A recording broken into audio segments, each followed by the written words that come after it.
ating lahat. Good afternoon. Good afternoon everyone. Pwede niyo po bang batiin yung mga katabi niyo? Sabihin niyo nga sa katabi niyo, good afternoon kapatid. Ayan. Also, meron tayong special family who visited us all the way from Mindoro. Tama po ba? Welcome back mga Flores family.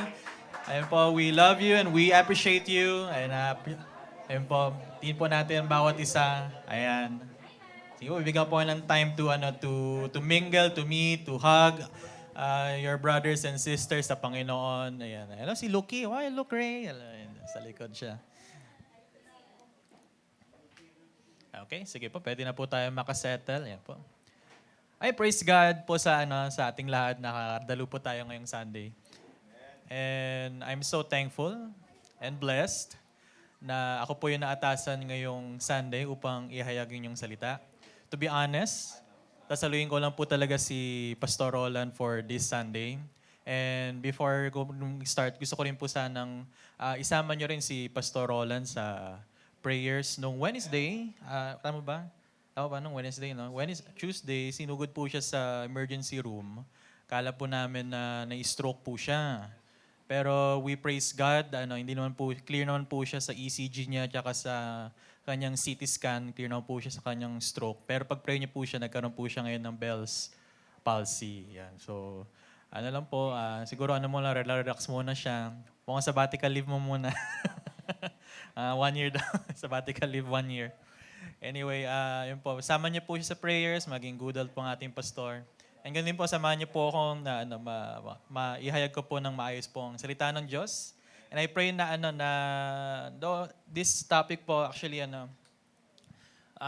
this is something na nakita ko po yung crowd natin ngayon, yung mga brothers natin, sisters natin umatin ngayon. Most of you, most likely, mga ilang years na mga Kristiyano. May mga first time dito, mga new faces.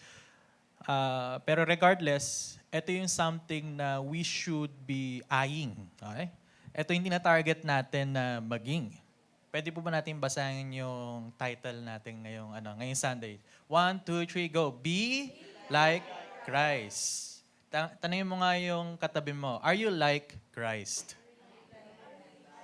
Nakikita ba si Jesus o si Jesus sa buhay mo? Anong sagot niya, kapatid? Parang mixed reaction. Yes and no daw, yes and no. Last week, kanina tayo yes and amen, no? Ngayon, yes and no. Yes and no. Ito na po yung culmination po ng ating series about discipleship making and making disciples. Pero for me, I think ito yung sino po ditong matagal na pong Christian, mga more than 5 years na pong Christian. Taas nga po kami. Huwag po mamaya. Dami, di ba? Around mga 90%. 90% of our members are at least 5 years ng Christian. Sino po yung less than 5 years? Okay lang. Less than 5 years. Ayan, meron sa likod. No?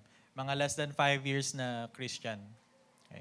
Regardless kung gaano man tayo katagal na may Kristiyano, I think this is something na, kagaya na sabi ko kanina, ito yung something na kailangan nating gawin o maging katulad. Maging katulad tayo ni Kristo. Ano ba tawag sa atin? We are called Christians. Ayan. Naalala ko nga po yung dati narinig ko po sa isang pastor. Pag ginugal mo daw ang word na Christian, iba-iba yung lalabas. Di ba yung sa search function ng Google? Pag nag-type ka ng, kunyari, pwede type? Kunyari, good beach. Lalabas yung good beaches in Philippines or in Batangas or in Laguna. Di ba nag-auto siya? Nag-auto suggest siya. Pero pag tinype mo yung Christians, iba-iba yung mga lalabas. Why are Christians so judgmental? Why are Christians so unloving? Unlike their Christ. Which is very weird kasi we are called Christians. As Christians, we are followers of Jesus Christ. Okay? Kung meron man tayong, makalimutan niyo po lahat ng i-share po natin ngayong afternoon, ngayong Sunday. I pray na maalala nyo lang na I need to be more like Christ. By faith, we can be like Christ. Sige, babasahin mo natin yung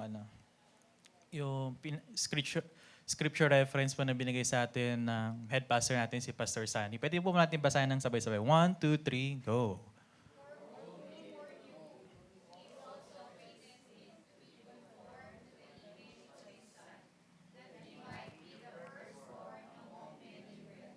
Yan po, praise God. Basahin ko po ulit. For whom He foreknew, He also predestined.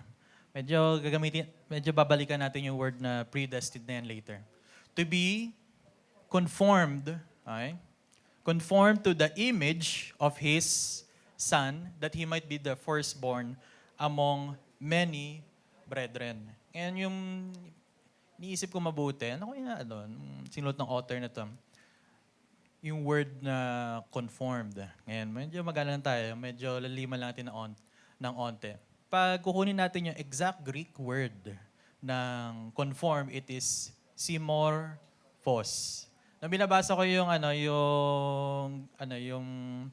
study Bible ng Greek, nakalagay yung meaning ng conformed na simorphos, ang meaning niya conformed to. Sabi ko, paano ko explain yun? Yung word na nga is conform, tapos yung definition pa, kinapi ko lang po yan. Yung definition is also conformed to. Pero meron pa siyang mas malalim, meron pa siyang ibang nilagay na dito na reference. Fashioned like unto. Yeah. Fashioned like unto. You know, tayo po mga tao, lahat po tayo, meron, one way or another, meron po tayong iniidolo or ginagaya.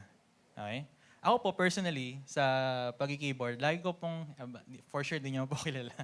Pero kung kilala niyo po, lagi ko pong pinapanood na inspiration ko po sa pag-play ng keyboard, pangalan niya rin po Jesus. Jesus Molina.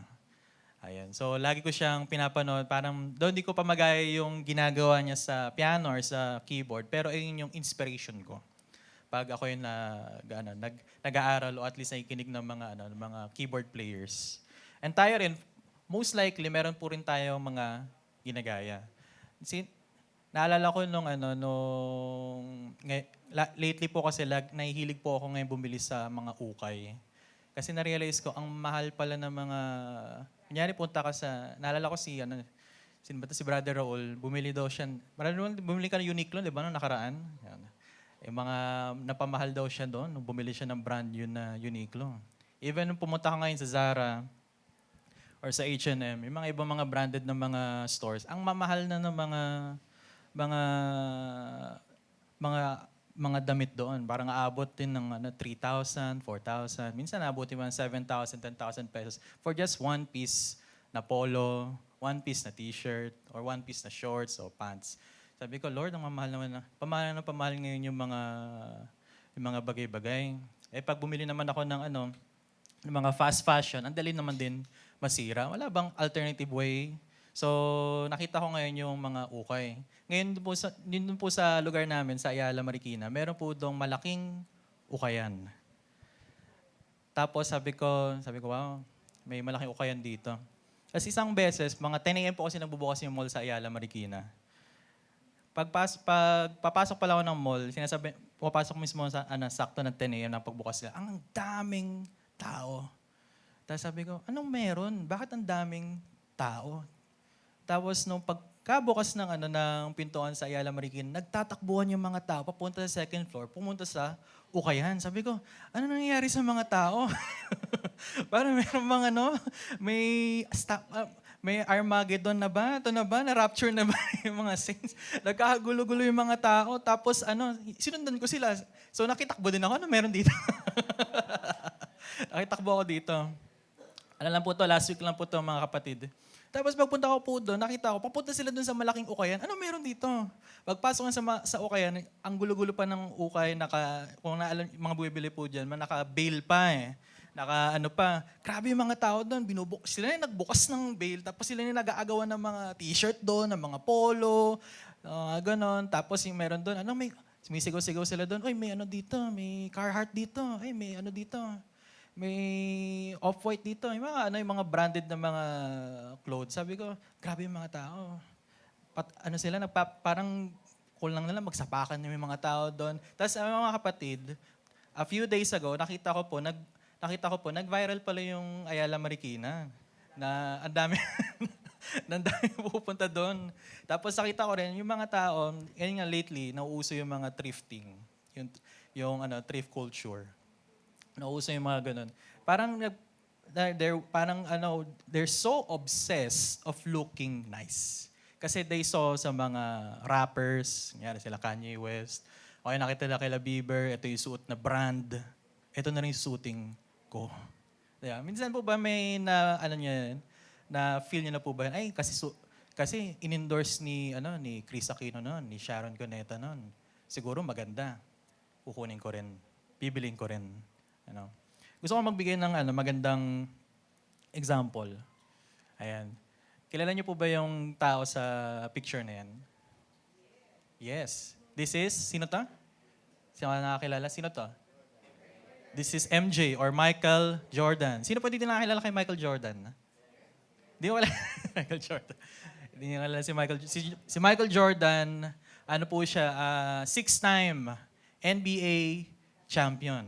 Okay, noong 90s. Okay, so very sensational siya. And for sure, kilala niyo po yung Jordan brand. Kasi nakita niyo po, usong-uso yung mga sapatos na Jordans.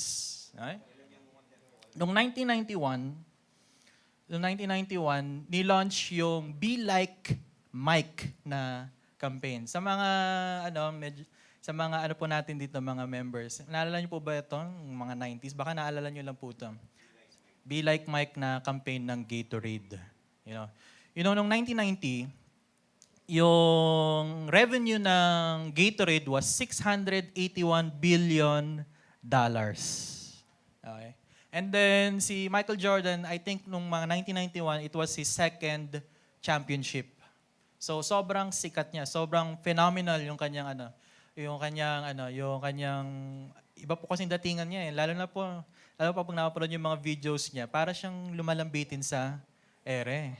Oo, parang may slow motion pag dumadakdak siya sa ring. So parang nakaka-captivate niya yung mga tao, yung mga audience. So ngayon, si Gatorade na gustuhan niya yung image ni Jordan. Nagbayad siya kay Michael, malaki na po ito noong 1991. Nagbayad po siya ng around $13 million to promote Gatorade. And they made an ad campaign, Be Like Mike. Sabi nga dyan, Be Like Mike, drink Gatorade. Nung panahon na yun, parang lahat ng tao gustong maging katulad ni Michael Jordan. Diba? Even yung mga NBA players ngayon, nakatingin pa rin kay Michael Jordan. Diba? Si Brother Raul, Michael Jordan mo yan ba? Naglalaro yan. Ayun po. Pero anyway, di po Michael Jackson. Si Michael Jordan po. Nung nilaunch po yung campaign na yan, nung yung Gatorade, nung 1990, $681 million. Noong 1991, alam niyo po yung naging revenue nila, $1 billion. Because of this campaign. Because people wanted to be like Mike. Di po Michael Flores, no? Ayan. Or Mike Tyson. But Michael Jordan, they wanted to be like Mike. What if tayo, mga kapatid? What if we be like Christ? Be like Jesus. If we wanted to be like Jesus, I think lahat po ng mga bahay dito sa Diego Silang, na-share na po natin ng gospel. If we at least try to be like Jesus, all of your family members would have heard the gospel. If we try to be like Jesus, hindi ka po mahihiyang i-share yung good news sa maraming tao. Amen po ba? Naniniwala po ba kayo doon?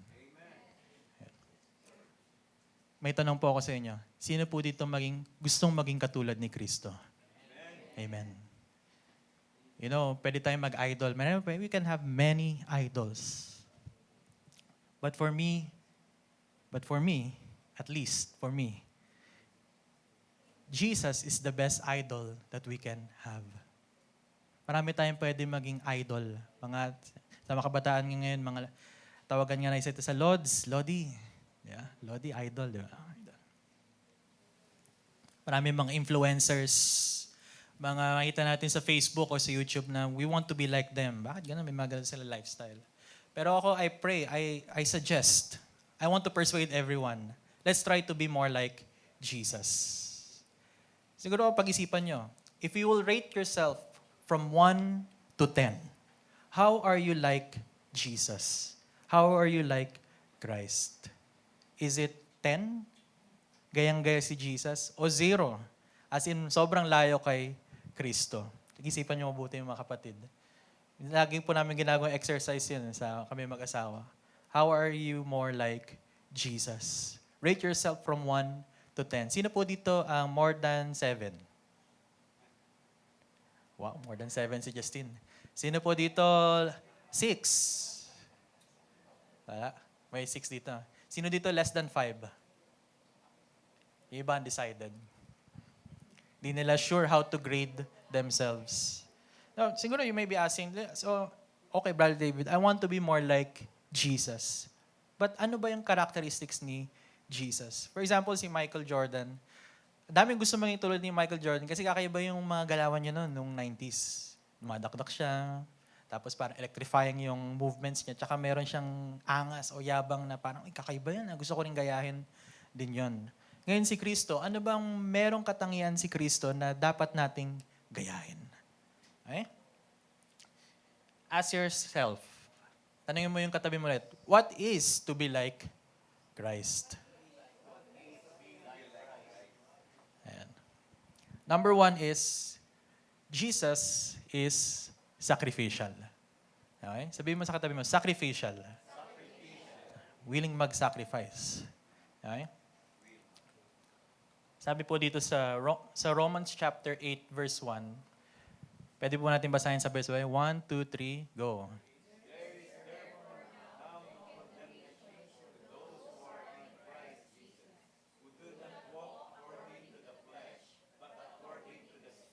Yan.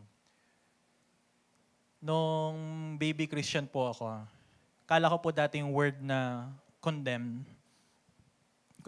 is pressure, peer pressure, na makondena akong i-judge nila ako, maano ako. Parang ganun yung feeling ko ng when I hear the word condemnation. Pero pag titingnan natin yung definition ng condemnation, it is parang death sentence. It is a judicial damnation. Ayun nga yung sabi ng ibang mga Bible scholars. Meaning po nito, hinatulan ka na. Sino po dito mga hinatulan na?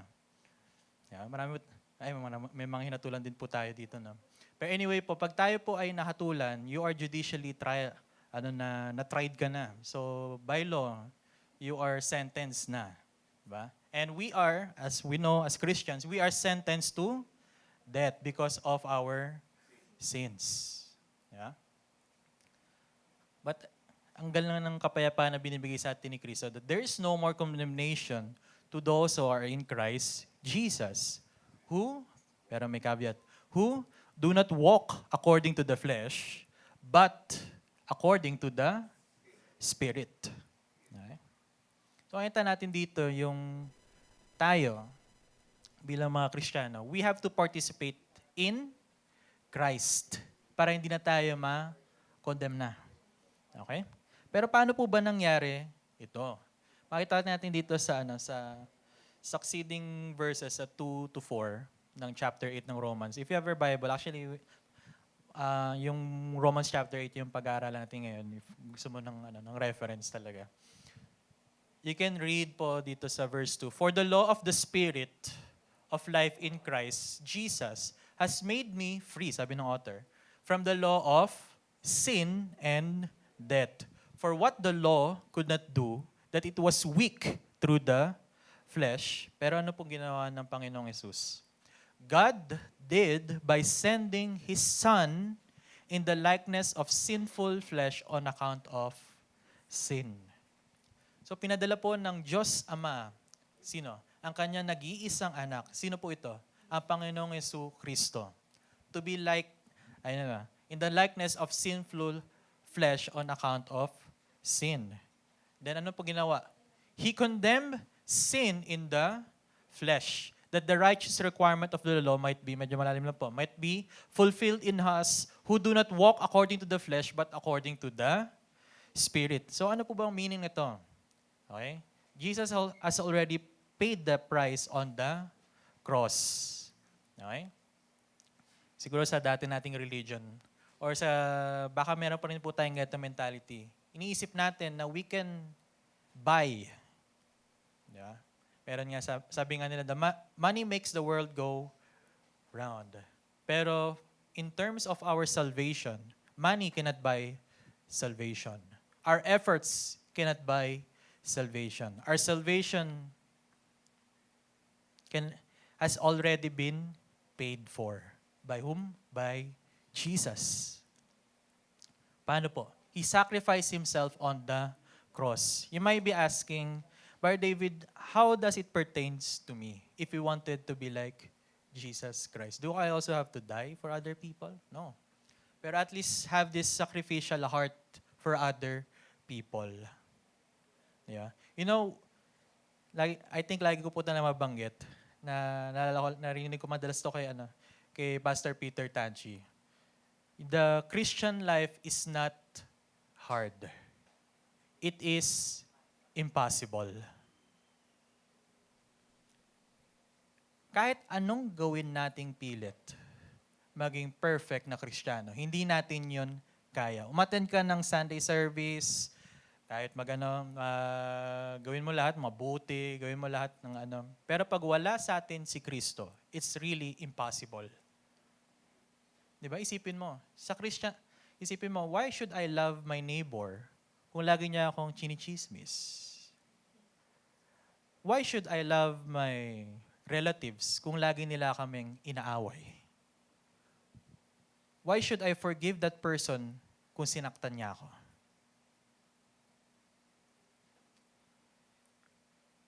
I think that is something na mysterious. Tama ba? Is it mysterious? Papaisip kayo minsan doon, why? Why should I forgive my neighbor? Because Jesus first loved us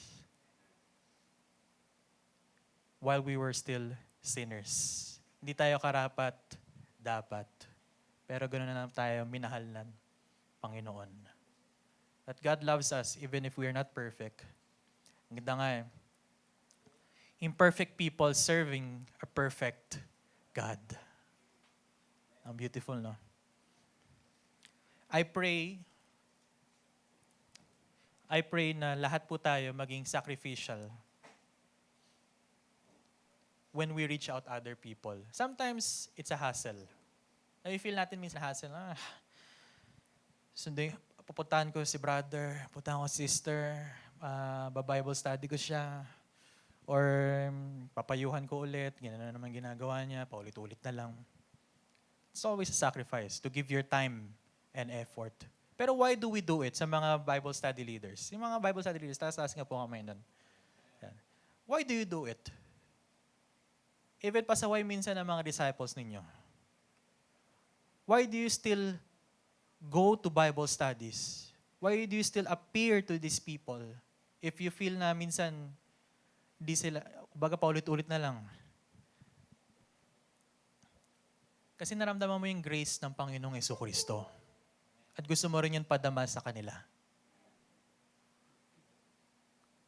It's hard to love the unlovable if we haven't felt the love of the Father in heaven. Ang hirap po nun, mga kapatid.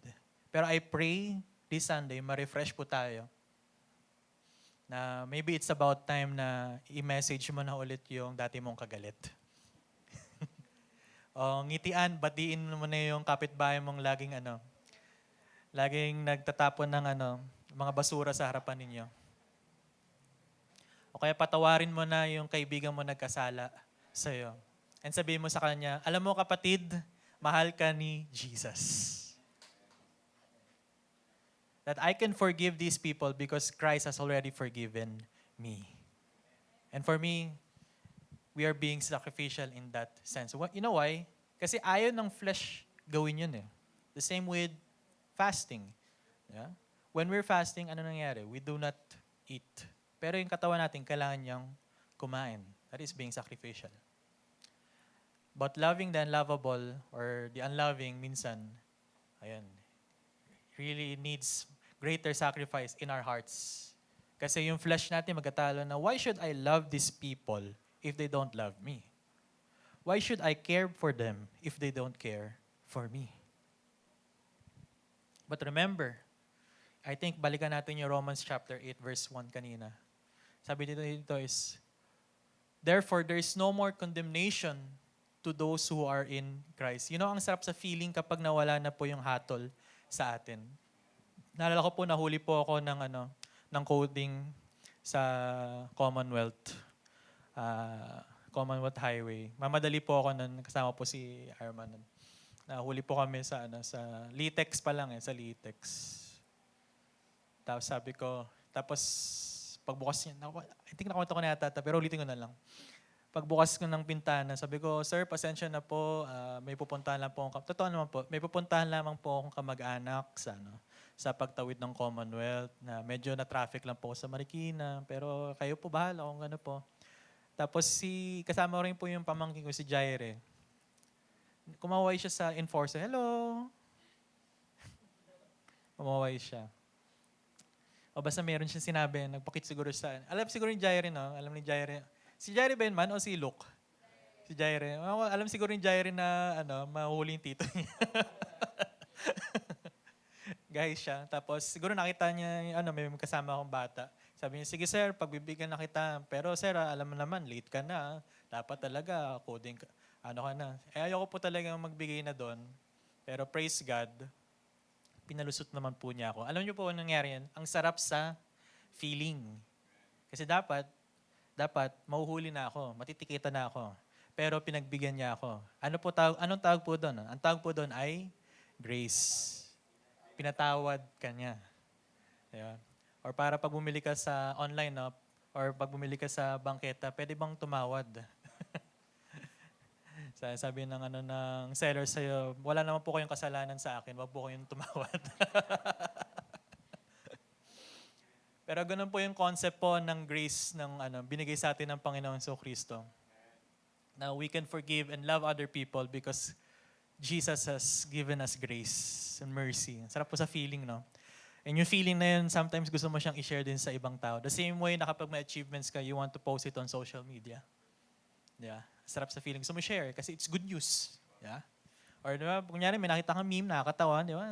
Natuwa ka, sinend mo sa GC niyo or sa family GC niyo, di ba? The same way with the gospel. You want to share the gospel because it feels good, but it is good. Hindi lang siya parang masarap sa feeling, pero totoo kasi ay yung nakakabuti para sa atin at alam mo ay yung makakabuti para sa inyong mga mahal sa buhay. Kaya sabihin mo sa katabi mo, kapatid, i-share mo na yung gospel. At saka kapatid, mag-disciple ka na. Yun. Oh. Second, actually 3 points lang po ito mga kapatid. Isang characteristic ni Jesus, He is Spirit-filled. Yan, Spirit-filled.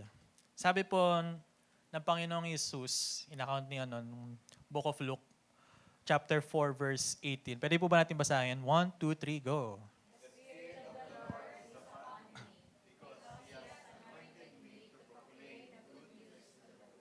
Yan. So, makita natin dito, even Jesus, nung nasa, katawang tao siya,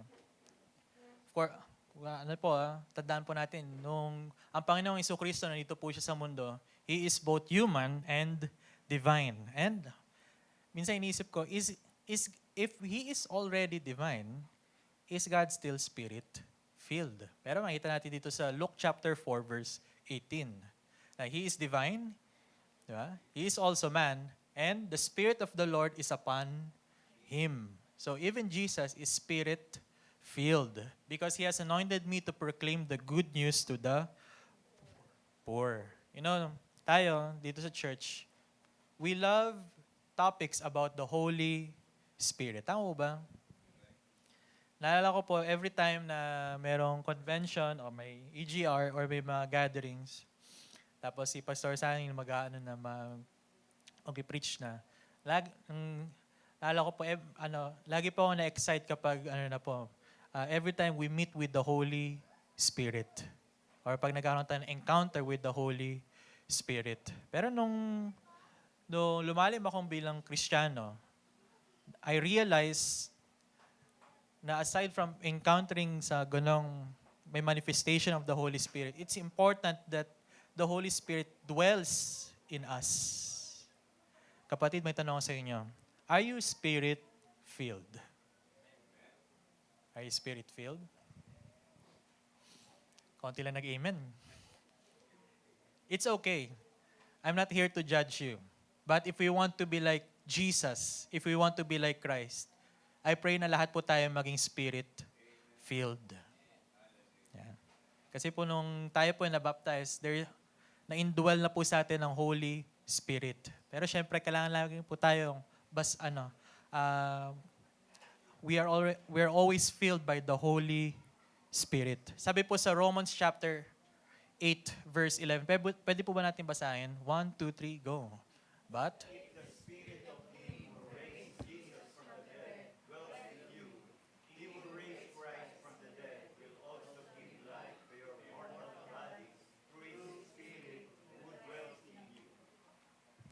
praise God.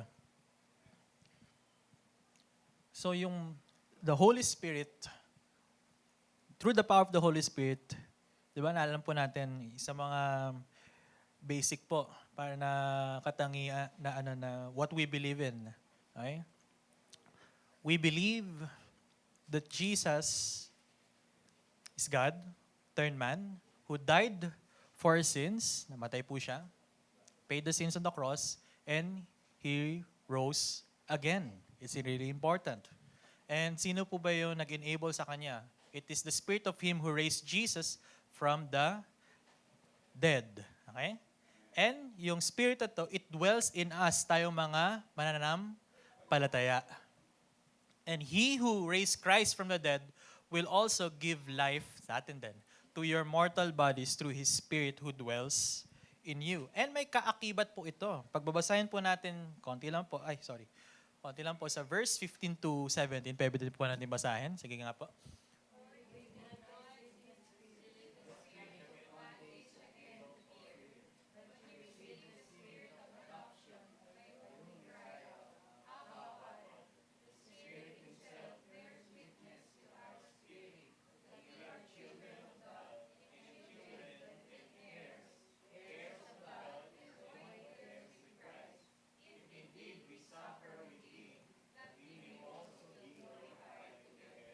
Okay, so if we have the same Spirit who raised Jesus from the dead, we also receive the Spirit of, Spirit of adoption, of whom we cry out, Abba, Father. So meaning po dito, we are adopted children of God. Sabihin po, we are children of God. Hindi po kayo excited dun, Di mo kayo natutuwa doon? Alam niyo po ba, sino po dito matutuwa? Bigla po kayong inadapt ni Jeff Bezos. Wow. Sabi niya sa Egay, ina-adapt na kita. Ikaw ang tagapagmana ng aking business empire, Amazon. Ay?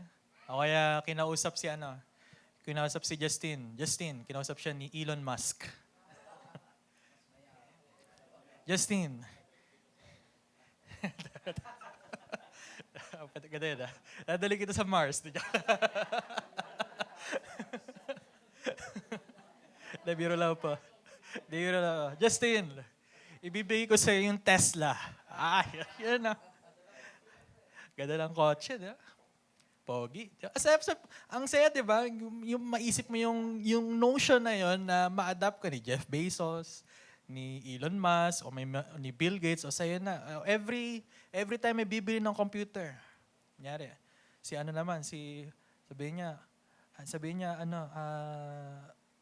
niya sa'yo, every time may bibili ng computer, bibigyan ka na ng $1.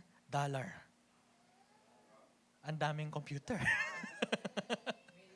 Agano ang palitan ba ngayon? 57? 56? Alaking pera, di ba? Ang sarap sa feeling, no? Pag tayo inadapt ng mga tanyag o mayayamang mga bilyonaryong iyon. Pero we're serving a very rich and powerful God.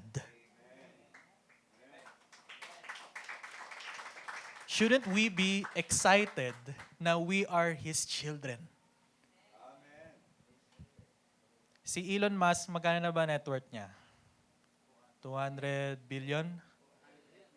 200 billion, sa kanya lang yan, 200 billion dollars. Mas marami sa kinita ng ano, no? Ng Gatorade no, 1 billion. Pero grabe si Elon Musk, 200 billion dollars. Pero ang Diyos, pagmamayari niya yung buong mundo. And He adopts you as His child. And we are heirs of this world. We are heirs in heaven. Di ko kayo na-excite? That God has redeemed us. Di ba? Naalala ko, nakita ko sa Facebook. Kailan kaya sabihin sa akin ng boyfriend, girlfriend ko, or ng asawa ko na secretly billionaire pala siya na tinitest niya lang ako. Nakita niyo ba yan? Social media. Kapatid, we are already living that. Because our God is not just a millionaire. Our God is not just a billionaire, not just a trillionaire. He owns everything. Yeah. We should be glad. And this is all possible if we are Spirit-filled. We are led by the Holy Spirit. And what does it mean if we are discipling or sharing the gospel to other people? It means dapat di ka na mahiya. Kapatid, sabi mo, brother and sister, kapatid, tapikin mo yung katabi mo. Kapalan mo na yung mukha mo, kapatid.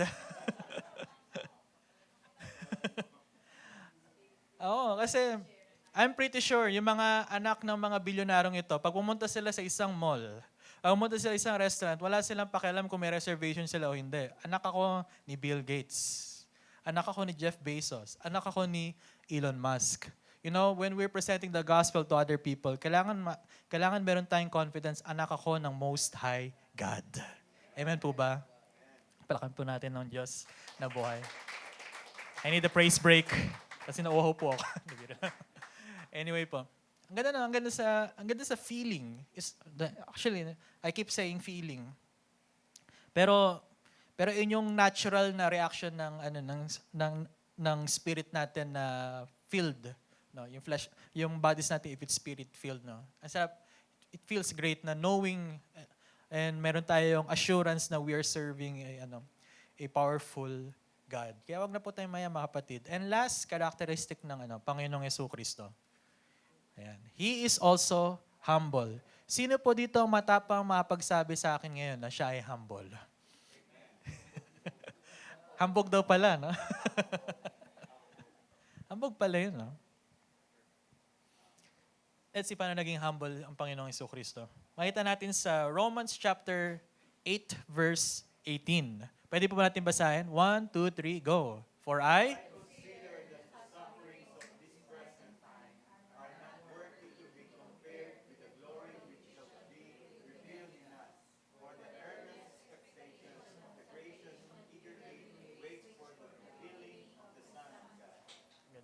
Ganda.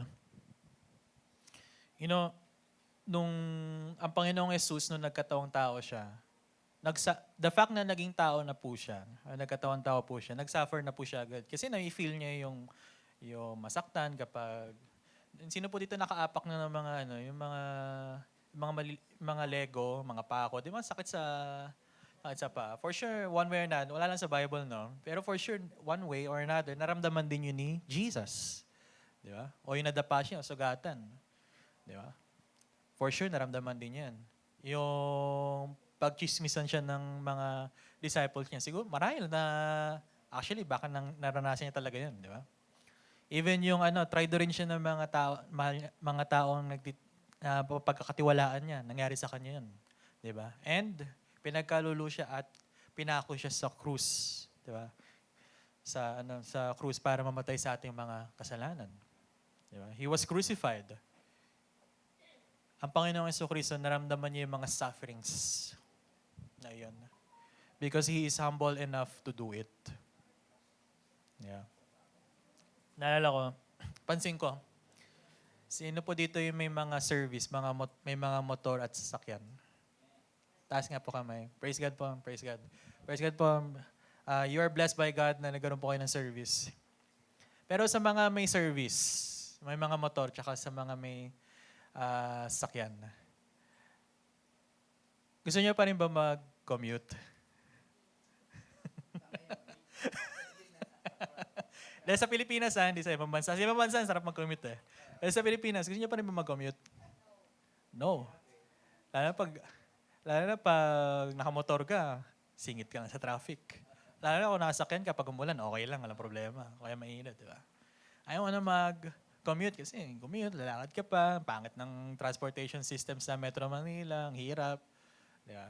Kaya lalo na pag nasa province ka, lalo na walang transportation, maghihintay ka ng bus or jeep, tagal, di ba?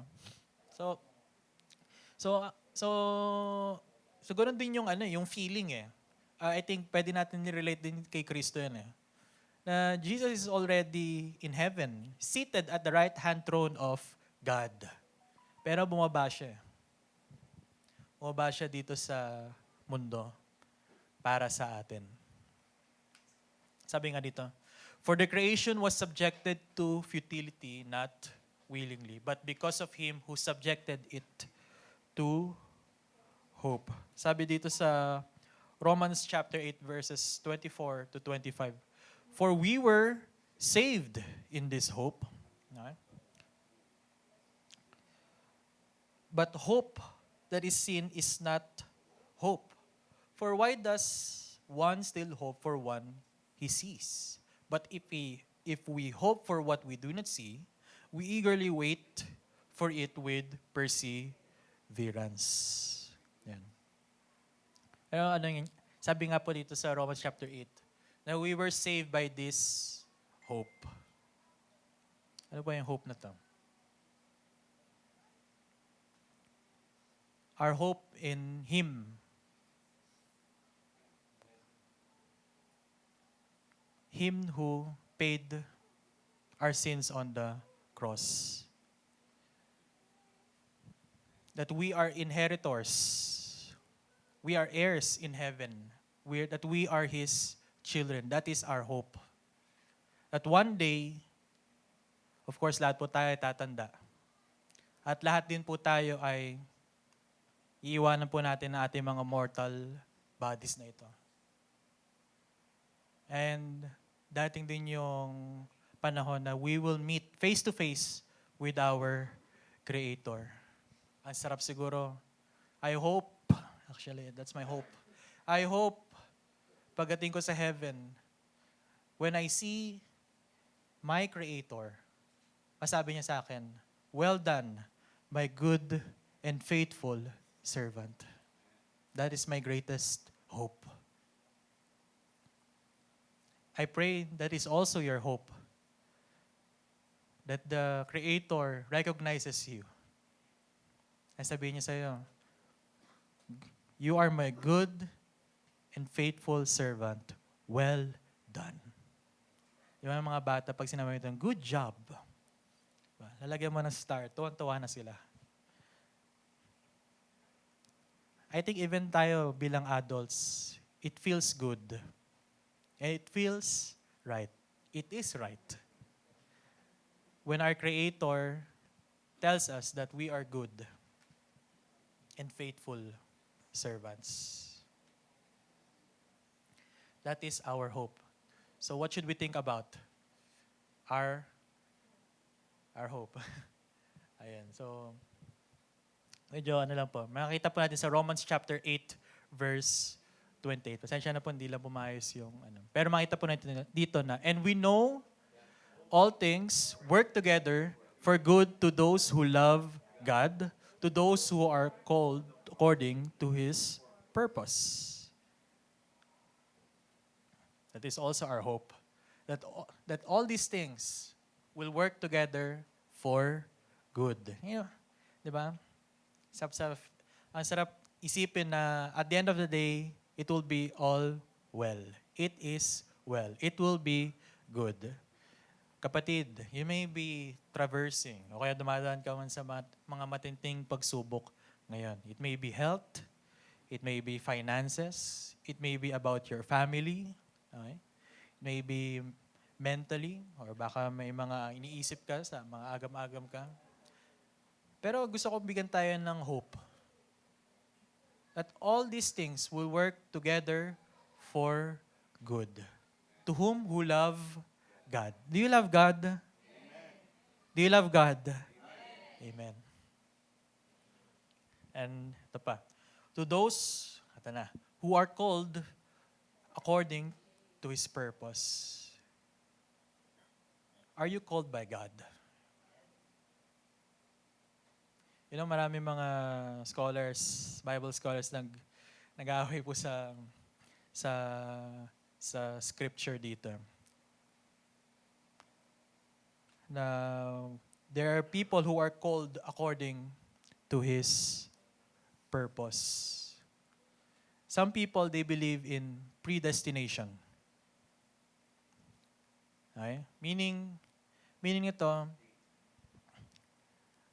predestined na talagang hinirang tayo ng Panginoon. Meron naman yung mga Calvinists po yun. Meron po mga Arminians. Yeah. Sabi na po nila, we have the free will to decide. It is our free will na tanggapin si Kristo. Pero I'm not here to spark a debate. Kasi bilang mga anak ng Diyos, I don't think we should be fighting or debating on these things. For me, ang take ko dyan is, by faith, we are called by God. That He chose you. Ayun lang naman po importante. That pinili ka ng Panginoon. Out of many other people, you are here hearing this message right now. Aren't you blessed? You're hearing this good news. Aren't you blessed? Sabi sa Romans chapter 8 verse 30, moreover, whom He predestined, this He also called, whom He called. This He also justified, and whom He justified, sarap sa feeling, He also glorified. Wow.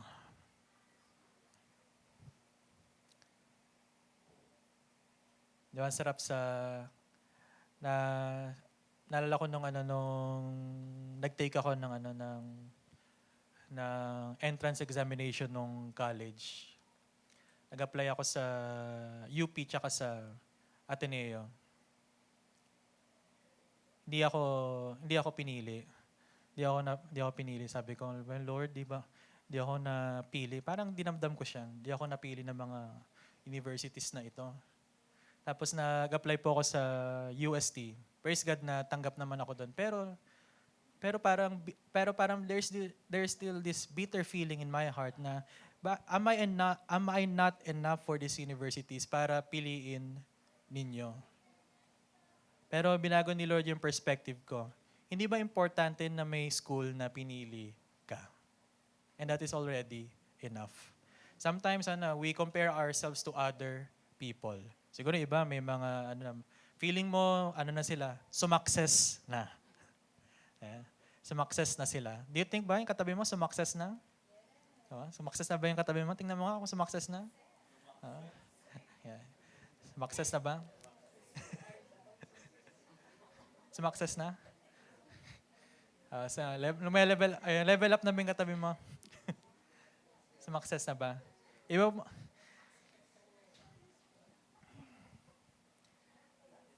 especially with social media, ang daling ma-down kasi you might compare yourselves with other people. Bakit ito sila, ganitong edad pa lang, nagawa na nila yan? Bakit sila may mga ganyan na sila? Bakit sila nagawa na nila yung mga ganitong bagay? Or maybe, pwede rin even sa loob ng church, bakit si brother, marami na ang lakas ng loob niya mag-share ng word, ba't ako ganito pa rin? Bakit si sister, ganyan? Ganito na yung katayuan niya sa church, nagagawa niya para sa gawain, bakit ako ganito pa rin? Di ba? We can always, Ayun yung basic human tendencies na we will always compare ourselves with other people. Pero it is a toxic trait. Hindi po katangian ng Panginoon yun. What's important is our identity is on Jesus. Hindi ka man pinili ng trabaho na ina-applyan mo. Hindi ka man pinili ng ex mo. Pero pinili ka ni Kristo. And for me, that is more than enough. That He chose us. Dito ako mag-conclude. Sige, if you want to clap your hands for, it's okay. Dito ako mag-conclude. Sabi po sa Romans chapter 8, verse 37-39.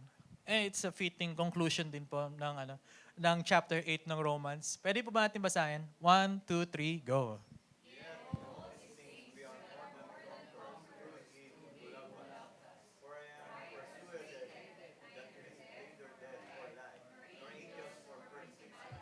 Nor powers, nor things present, nor things to come, nor height, nor depth, nor any other created thing shall be able to separate us from the love of God which is in Christ Jesus our Lord. Amen po ba?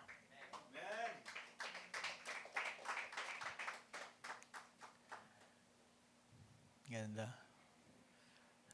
Ganda na, ang poetic naman ng author, no? Nor height, nor depth. Di ba? Meron pang parang length times width yata, may volume pa, no? nor any other created thing shall be able to separate you because God has already chosen you. Okay? Hindi yun mananakaw ng diablo.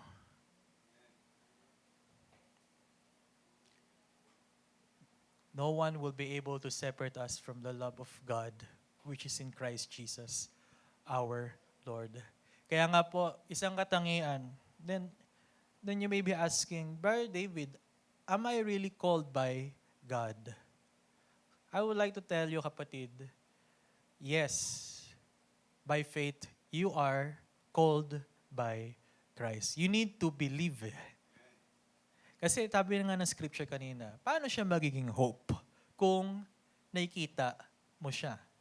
Kumbaga, parang ganito, may nagbigay sa iyo ng regalo. Ang hope mo, Lord, sabi ko sana yung regalo sa akin, iPhone 16 Pro Max, fully paid.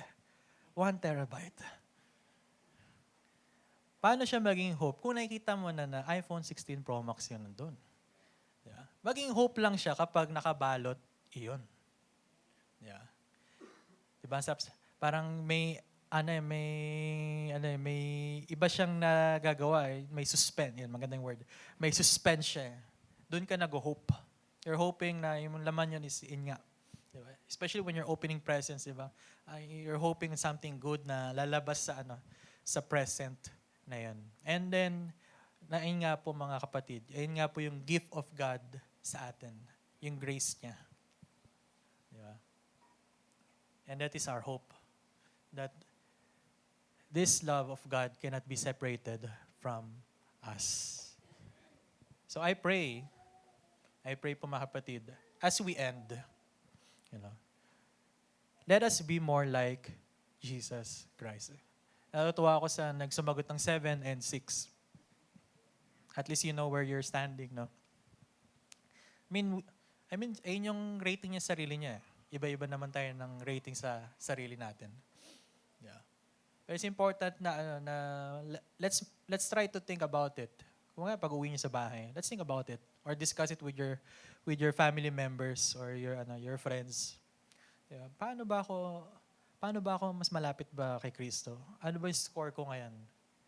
Yeah. Of course, it's hard to be perfect. Pero let's strive to be like Jesus. And Jesus, meron siyang 3 katangian. Remember kanina, ano yung katangian niya? Number 1, He is sacrificial. Number 2, He is spirit-filled. And lastly, He is humble. And with those 3 things, I think you will be a great disciple maker of Jesus Christ. Everyone. Sige po, tayo makatayo na po. Sige po. Let us sing a song.